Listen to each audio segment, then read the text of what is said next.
इनका उत्तर प्रदेश का deputy CM जनाब मौर्य साहब, केशव प्रसाद मौर्य है ना, हाँ। अब उन्होंने कहा कि सर पे टोपी पहनने वाले, लुंगी पहनने वाले ये किसी को डराते थे। मौर्य जी, आपका समाज मौर्य है, आप हमारे बारे में सोचना छोड़ दो। हम सर पे टोपी रखेंगे, चाहे आप कुछ भी कर लो, हम दाढ़ी छोड़ेंगे, मगर आप अपनी बात करो। बाबा ने आपको स्टूल पे बिठा दिया, बाबा ने इनको स्टूल पे बिठा दिया। बताओ, आप अपने मौर्य समाज के जिम्मेदार लीडर हैं, एक ठाकुर ने आपको स्टूल पर बिठा दिया और हमको बोल रहे हैं टोपी लूंगी। पहले अपने बारे में सोच लो आप। अच्छा, फिर उत्तर प्रदेश के बारे में बाबा बहुत बोलते ही होगी। आपको मालूम होना चाहिए कि नीति आयोग, मोदी की नीति आयोग की रिपोर्ट कहती है कि मेरठ में 21% लोग गरीब हैं, जिसमें गरीब में खाने को खाना नहीं है, स्कूल के लिए फीस नहीं है। यह नीति आयोग की रिपोर्ट है। अब कौन सा काम उत्तर प्रदेश में हो रहा है? अच्छा, फिर नरेंद्र मोदी बोलते सबका साथ, सबका विकास, सबका विश्वास। बनारस गए तो अपने भाषण में नरेंद्र मोदी ने औरंगजेब और शिवाजी का नाम ले लिया। आपने सुना ना कि क्या कहा? शिवाजी का नाम लिया। मोदी जी, क्या आप जानते शिवाजी की तारीख को? पूछो इन संघ परिवार के लोगों से, क्या तुम जानते शिवाजी की तारीख को? ये बोलेंगे शिवाजी मुसलमानों का खिलाफ था। नहीं था शिवाजी दीवाने, शिवाजी मुसलमानों का खिलाफ नहीं था। शिवाजी, पूछो इन बीजेपी वालों से कि शिवाजी की नेवी का चीफ कौन था, उसके बहरिया का। शिवाजी के तोप का चीफ कौन था? शिवाजी के साथ आगरा के किला में कौन था? शिवाजी जब आगरा के किला से भाग रहे थे तो कौन मुसलमान जिसका बेटा मुगलों ने उसको किडनैप कर लिया, अपनी जान दे दिया, ये पूरे के पूरे मुसलमान थे शिवाजी के साथ। मगर नरेंद्र मोदी बोलेंगे शिवाजी। नरेंद्र मोदी, आप शिवाजी को जाने ही नहीं। शिवाजी के साथ आपको मालूम है, एक मदारी मेहतर मुसलमान, इब्राहिम खान, दौलत खान, सिद्दी हिलाल, ये पूरे। और शिवाजी को एक सूफी बुजुर्ग से बहुत मोहब्बत थी, उसका नाम याकूब बाबा। मोदी जी, शिवाजी को अगर आप इतना मानते, बताओ आपके अतराफ में कौन मुसलमान है? कौन तुम्हारे अतराफ में मुसलमान है? तुम भारत के वजीर आजम हो, आप शिवाजी का नाम ले रहे हैं तो बताओ। मगर हम भारत के वजीर आजम से पूछना चाहते हैं कि क्या ज्ञानवापी ऐसा हो रही?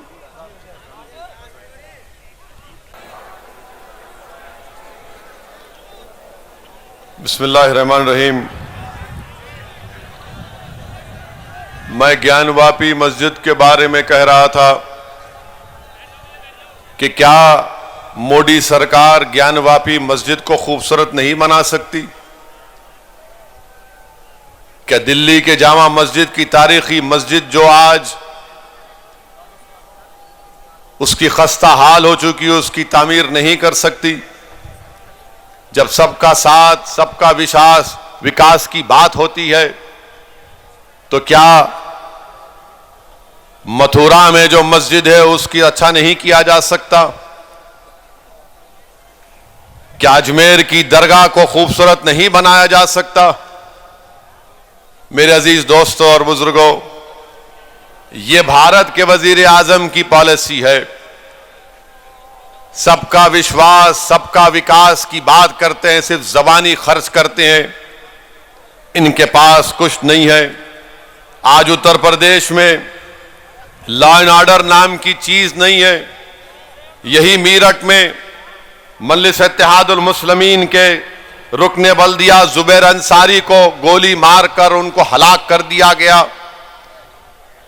3 महीने से 4 महीने से ज्यादा हो गया और बीजेपी की सरकार और मेरठ की पुलिस कातिल को नहीं पकड़ सकी।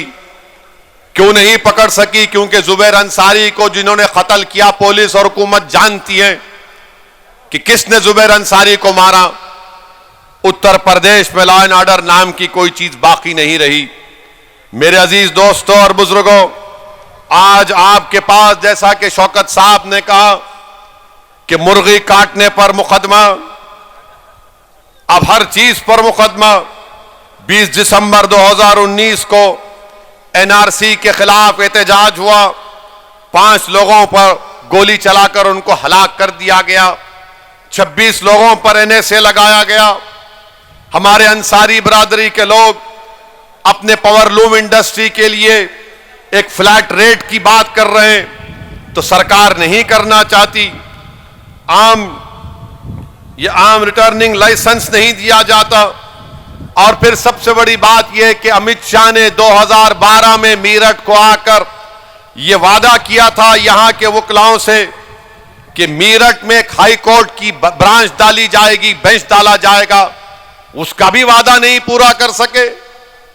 बताइए, आप रुककर मीरठ में अमित शाह ने कहा था 2017 में कि यहां पर मीरठ में हाई कोर्ट की एक बेंच डाली जाएगी, वो भूल गए। हर एतबार से बीजेपी ने जो 5 साल का मौका उत्तर प्रदेश की जनता ने उनको दिया, वो उसमें नाकाम साबित हुए हैं। मेरे अजीज दोस्तों और बुजुर्गों, मेरी आपसे गुजारिश है कि डरने और घबराने की जरूरत नहीं है। लोग आकर कहते रहेंगे कि वोट डालना है, यकीनन डालिए वोट, मगर आपको अब की बार अपनी पार्टी मजलिस इत्तेहादुल मुस्लिमीन को कामयाब करना है। आपको हिम्मत से और हौसले के साथ मजलिस के उम्मीदवारों को कामयाब करना है। याद रखिए कि भारत हो या उत्तर प्रदेश हो, हम अपने मुल्क की जमहूरियत को उसी वक्त मजबूत करेंगे जब हम अपनी एक अलहदा सियासी लीडरशिप को पैदा करेंगे। मुसलमानों की आवाज भारत में, भारत की संसद में, उत्तर प्रदेश की विधानसभा में उठनी चाहिए। जब तक आप अपने मसाइल को नहीं उठाएंगे, बताइए, शिकायत मुझे आपसे कि अल्ताफ को मार दिया गया काशगंज में, फैसल को मार दिया गया उन्नाव में, जुबैर अंसारी को गोली मार दी गई। बताइए, ये जुल्म का खात्मा कब होगा? ये नाइंसाफियों का खात्मा उस वक्त होगा जब आप मुत्तहिद होकर अपनी एक सियासी ताकत को बनाएंगे। हां, मैं जानता हूं उत्तर प्रदेश में आए दिन कोई ना कोई वाकया मुसलमानों पर जुल्म किया जाता है, मगर मेरे अजीज दोस्तों और बुजुर्गों, याद रखो कि मक्का की सरजमीन है, मक्का की सरजमीन है, बिलाल हबशी है, और हजरत बिलाल उमैया बिन खल्फ के गुलाम है, और हजरत यासिर बिन अम्मार को कोड़े मारे जा रहे हैं। उमैया बिन खल्फ यासिर बिन अम्मार रज़ी अल्लाह तआला अन्हु को कोड़े मारता है, थक जाता है। अबू जहल मारता है, थक जाता है। अबू लहब मारता है, थक जाता है।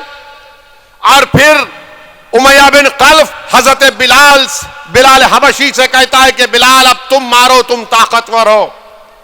हजरत बिलाल परेशान है, इस्लाम कबूल कर चुके हैं। हजरत अम्मार के करीब जाते हैं तो हजरत अम्मार कहते हैं कि बिलाल, आप भी मुझे 2-3 कोड़े मार दीजिए, मगर यह मत कहिए कि आपने इस्लाम को कबूल कर लिया। मार लो मुझे भी 2-3 कोड़े तुम। उमैया बिन खल्फ जो उनका जिन्होंने हजरत बिलाल को खरीदा था, वो पुकार कर कहता है, बिलाल मारो इसको। हजरत बिलाल हजरत अम्मार बिन यासिर की तरफ देखते हैं, अबू लहब की तरफ देखते हैं, हजरत अम्मार बिन यासिर की तरफ देखते हैं, उमैया बिन खल्फ की तरफ देखते हैं, हजरत यासिर बिन अम्मार की तरफ हजरत बिलाल देखते हैं, और अबू जहल की तरफ देखते हैं, और पुकार कर कहते हैं कि सुनो यासिर बिन अम्मार, जब तुम उस अल्लाह वहदहू ला शरीक को मानने वाले हो, जब तुम रसूलुल्लाह सल्लल्लाहु अलैहि वसल्लम के गुलामी का ऐलान कर चुके, तो जब तुम अल्लाह के दीन के लिए कोड़े खा सकते हो, तो बिलाल भी तुम्हारे लिए कोड़े खाएगा। और पुकार कर उमैया बिन खल्फ को कहते हैं कि अब अकेला यासिर बिन अम्मार कोड़े नहीं खाएगा, बिलाल भी कोड़े खाएगा और तुम्हारी मुसीबत का मुकाबला करेगा। मेरे अजीज दोस्तों और बुजुर्गों, कभी भी हालात से मायूस मत हो। अल्लाह कुरान में फरमाता ला तक़नतु मिन रहमतिल्लाह, कि अल्लाह की रहमत से मायूस मत हो। हजरत बिलाल को कैसी तकलीफ दी जाती थी मक्के की सरजमीन पर, रेत पर लिटाकर गरम गरम पत्थर हजरत बिलाल की पीठ पर रख दिए जाते।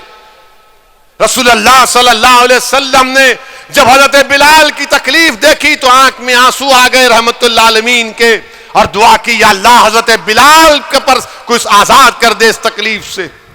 सिद्दीक अकबर आते हैं और रसूलुल्लाह सल्लल्लाहु अलैहि वसल्लम की आंख में आंसू देखकर कहते हैं कि या रसूलुल्लाह आपकी आंख में आंसू कैसे हैं? तो रसूलुल्लाह सल्लल्लाहु अलैहि वसल्लम फरमाते हैं कि मैं बिलाल की तकलीफ को बर्दाश्त नहीं कर सकता, कि है कि जो बिलाल को खरीद कर आजाद कर दे। सिद्दीक अकबर जाते हैं, हजरत अब्बास से कहते हैं जो इस वक्त तक इस्लाम नहीं कबूल किए, उनसे कहते हैं कि जाओ उमैया बिन खलफ से बात करो कि उसको आजाद करें और क्या कीमत होगी हम दे देंगे। उमैया बिन खलफ राजी नहीं होता। सिद्दीक अकबर जब आकर कहते हैं कि मैं खरीदना चाहता हूं, आजाद करना चाहता हूं हजरत बिलाल को, तो जालिम उमैया बिन खलफ कहता है कि मैंने 50 दिनार में हजरत बिलाल को खरीदा, 1000 दिनार देना पड़ेगा, और तुम्हारे पास जो जो 2 रूमी गुलाम है उसको भी देना पड़ेगा। सिद्दीक अकबर राजी होते हैं। हजरत बिलाल को जब उठाते हैं तो हजरत बिलाल, सीरत की किताबों में आया कि हजरत बिलाल जिस तरह हम सजदे में होते हैं उस तरह सजदे में गिरे हुए, और जिस्म पर गरम गरम पत्थर लगे हुए और खून बह रहा है। सिद्दीक अकबर हजरत बिलाल को उठाते हैं, अपने घर को लेकर जाते हैं, उनकी सफाई करते हैं, कपड़े पहनाते हैं, और उनसे कहते हैं कि चलो। हजरत बिलाल रोना शुरू कर देते हैं। उन्होंने जिंदगी में अपने बाप की मोहब्बत नहीं देखी थी, हजरत बिलाल ने खूब रोते हैं। तो सिद्दीक अकबर उनसे कहते हैं कि बिलाल यहीं पर रो लेना, आका के सामने नहीं रोना, मैं दुनिया का रोना देख सकता हूं। रसूलुल्लाह सल्लल्लाहु अलैहि वसल्लम की आंख में आंसू को बर्दाश्त नहीं कर सकता। दोनों मिलकर रसूलुल्लाह सल्लल्लाहु अलैहि वसल्लम के पास जाते हैं। रसूलुल्लाह सल्लल्लाहु अलैहि वसल्लम हजरत बिलाल का इस्तकबाल करते हैं और सिद्दीक अकबर से कहते हैं कि तुमने बहुत बड़ा काम किया, शुक्रिया। ये सिद्दीक अकबर जो हजरत बिलाल से कहते हैं कि रसूलुल्लाह के सामने रोना नहीं, सल्लल्लाहु अलैहि वसल्लम के सामने, वो रसूलुल्लाह सल्लल्लाहु अलैहि वसल्लम के सामने कहते हैं या रसूलुल्लाह मेरी सारी दौलत आप पर कुर्बान, आपने कैसे शुक्रिया कहा, ये दौलत आपकी है। अब आप अंदाजा लगाइए कि वो हजरत बिलाल जिसको मारा जा रहा था, पीटा जा रहा था, अल्लाह के रसूल ने दुआ की, वो बिलाल आजाद भी हुए, और अल्लाह के रसूल सल्लल्लाहु अलैहि वसल्लम ने हजरत बिलाल से कहा कि आओ बिलाल मेरे सीने से लग जाओ। मेरे अजीज दोस्तों और बुजुर्गों, याद रखो ये जुल्म खत्म होगा, ये जुल्म खत्म होगा इंशाअल्लाह ताला। जो लोग आज मजलूमों पर जुल्म कर रहे हैं, तुम खत्म हो गए, तुम्हारा जुल्म खत्म होगा, तुम खत्म हो गए, तुम्हारा वजूद इस जमीन से अल्लाह मिटाएगा इंशाअल्लाह।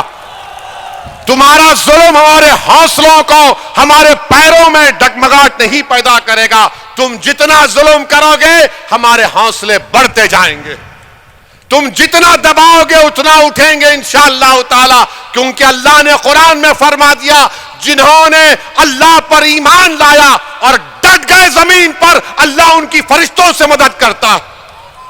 तो तुम डट जाओ जमीन पर, तुम डट जाओ जमीन पर, हिम्मत मत हारो। जैसा कि किसी शायर ने अच्छा कहा, इधर आ सितमगर हुनर आजमाए, इधर आ सितमगर हुनर आजमाए, तू तीर आजमा हम जिगर आजमाए। मेरे अजीज दोस्तों और बुजुर्गों, तारीख में भरी पड़ी है हजरत बिलाल की वो तकालीफ हमारे सामने। हजरत सुमैया को नेजा मारकर उनका हमल साकित कर दिया गया। हजरत सैयदुश्शोहदा हजरत हमजा की लाश से क्या किया गया था, तो तुम क्या समझ रहे हो कि हम पर जो जुल्म किया जाएगा। अरे मेरे अजीज दोस्तों और बुजुर्गों, कामयाबी इंशाअल्लाह ताला आपके कदम चूमेगी, कामयाबी कदम चूमेगी। जो लोग आज जुल्म कर रहे हैं, याद रखो इख्तिदार हमेशा किसी के पास रहने वाला नहीं है, इख्तिदार जाएगा इंशाअल्लाह ताला। जो लोग आज जुल्म कर रहे हैं ताकत के बलबूते पर, इख्तिदार के नशे में आकर, कल तुम्हारे पास इख्तिदार नहीं होगा, कल तुम्हारे पास इख्तिदार नहीं होगा। और मेरे अजीज दोस्तों, नौजवानों, हमेशा आपसे कह रहा हूं कि अपने दिल पर भरोसा करो, दिमाग पर मत करो। दिमाग तुमको डराएगा। जब हजरत बिलाल को उमैया बिन खलफ में कहा कि लो कोड़ा लेकर मारो, तो हजरत बिलाल की नीयत साफ थी। वो देख रहे थे कि अगर मैं नहीं मारूंगा तो आग में डाला जाऊंगा, मुझे मारा जाएगा।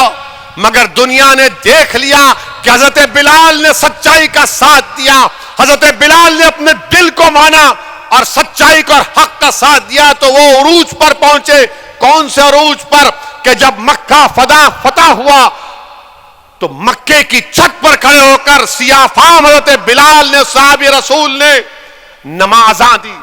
मेरे अजीज दोस्तों और बुजुर्गों, नौजवानों, याद रखो, किसी शायर ने अच्छा कहा था, अकल को तनकीद से फुर्सत नहीं, अकल को तनकीद से फुर्सत नहीं, इश्क पर ईमान की बुनियाद रखो, इश्क पर ईमान की बुनियाद रखो।